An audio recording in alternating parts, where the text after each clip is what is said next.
Thomas and Percy are good friends, but sometimes Percy teases Thomas about being frightened, and he doesn't like that at all.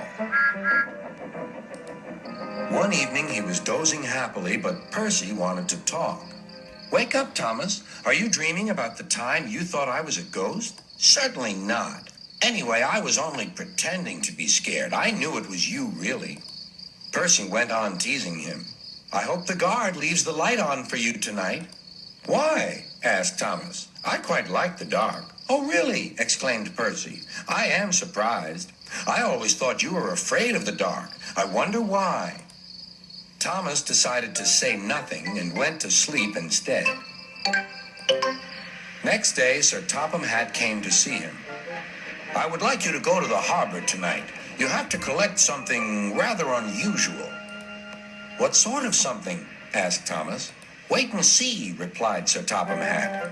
Meanwhile, Percy was moving freight cars into a siding. Henry arrived with his goods train. The signalman changed the switches, and Percy waited on the siding until Henry had steamed by. Then there was trouble. "The switches are jammed," called the signalman. "I can't switch them back for Percy. The workmen will have to mend them in the morning. It's too late now." Said Percy's driver. "I'm sorry, Percy, but you'll have to stay here for the night." "Where are you going?" asked Percy. "Home for tea," replied the fireman. Percy was speechless. He watched as the other engines went home to the shed. Nighttime came, and Percy began to feel very lonely. "Oh, dear," he murmured. "It's very dark." Oh, what's that?" It was only an owl, but Percy didn't realize this.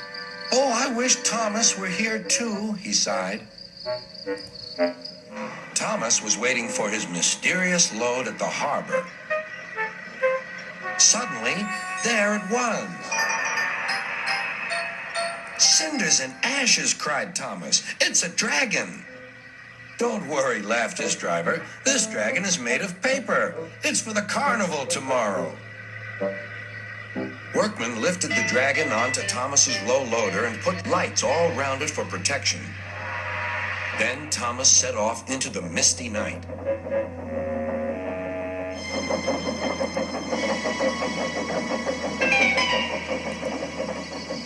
Percy was asleep on his siding and had no idea that Thomas was approaching him.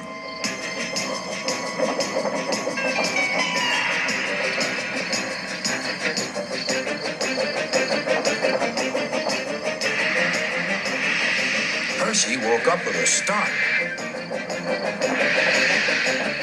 "Help!" cried Percy. "I'm not going to open my eyes until my driver comes." Next morning, the switches were mended, and Percy puffed back to the junction.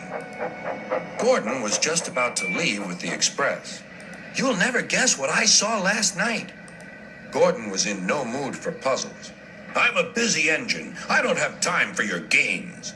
"I've seen a huge dragon. It was covered in lights." Gordon snorted. "You've been in the sun too long. Your dome has cracked." When the other engines heard the news, they laughed too. "Look out, Percy," chuckled James, "or the dragon may gobble you up." "No one believes me," huffed Percy. Maybe I did imagine the dragon after all.